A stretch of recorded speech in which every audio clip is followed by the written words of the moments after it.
महाराज जी, प्रयागराज महाकुंभ में स्नान के बाद क्या कुछ करना चाहिए हमारे सनातनी भाइयों को?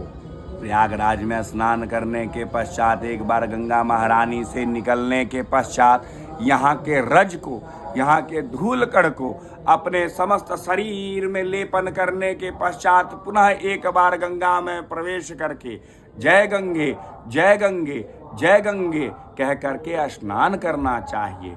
और माघ मास में अगर आप स्नान करते हैं तो शास्त्रों के अनुसार 3 बार स्नान करना चाहिए एक दिवस में। अगर आप एक दिवस में शरीर से अस्वस्थ हैं, 3 बार स्नान नहीं कर पा रहे हैं, तो 3 बार कम से कम उस त्रिवेणी का दर्शन निश्चित रूप से करना चाहिए। 2 बूंद जल ही लेकर के अपने शरीर पर डालते हुए वह जो पवित्र मंत्र है, हरि ही ओम अपवित्रो पवित्रो वा सर्वावस्थागतोऽपि वा यः स्मरेत पुंडरीकाक्ष स आभयंतरः शुचिः ओम पुंडरीकाक्ष पुनातु पुनातु पुनातु, इस तरह से कह करके अपने मन शरीर को पवित्र कर लेना चाहिए। महाराज जी, यहाँ पर स्नान करने का सबसे ज्यादा लाभ किस समय पर मिलता है? प्रभु जी, यह 3 समय जो हमने आपसे कुछ पूर्व कहा, वह 3 समय सर्वप्रथम ब्रह्म मुहूर्त में। स्नान 4 प्रकार के होते हैं। पहला स्नान जो होता है वह ऋषि स्नान होता है, उसमें ऋषिगण स्नान करते हैं। तत्पश्चात ऋषि अपने शरीर मन को पवित्र करने के पश्चात वह स्नान देव स्नान कहलाता है, देवताओं का स्नान है। तीसरा स्नान मनुष्य स्नान होता है और सभी के समय सारणी बनी हुई है।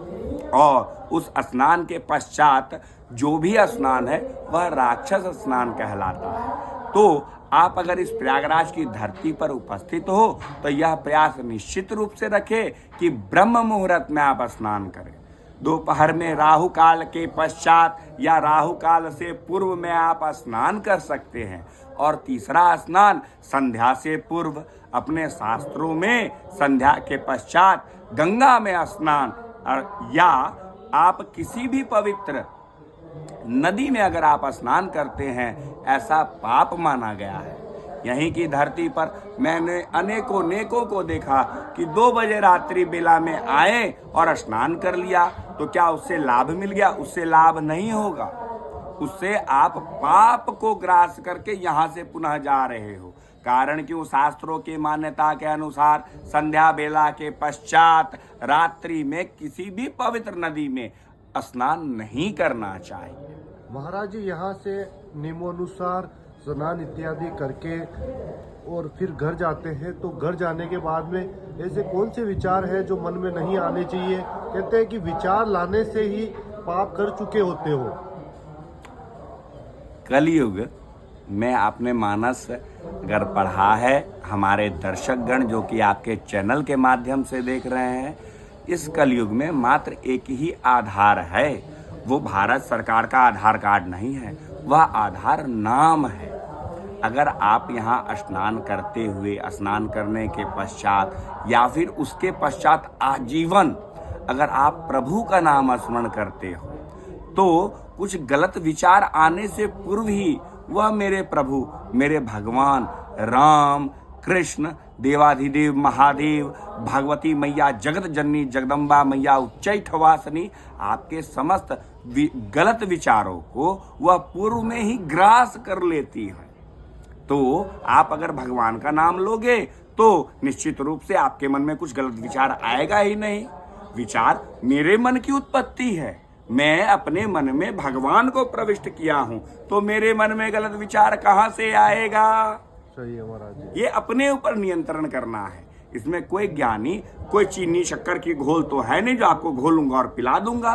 वो नियंत्रण स्वयं को करना होगा, स्वयं को पहचानना होगा, यह जानना होगा कि हमारा शरीर इतना कोमल है, इस कोमल शरीर के अंदर में कोमल हृदय है, और उस कोमल हृदय में जो मेरे राम बसते हैं, मेरे भगवान बसते हैं, वो कितने कोमल होंगे, यह विचार करना चाहिए। और उस कोमलता को अगर आप अपने विचारों से कठोर करते हो, और जो राम के हैं वो कुंभकर्ण को भी देख करके भयभीत नहीं होते, जो राम के हैं प्रभु जी वह सागर को देख करके भयभीत नहीं होते। जो कृष्ण के हैं मेरे राम जी, वह पूतना के आकार को भी देख करके भयभीत नहीं होते। और जो कृष्ण को मानने वाले हैं वह कंस के अत्याचारों से भी भय मुक्त रहते हैं। जी महाराज जी।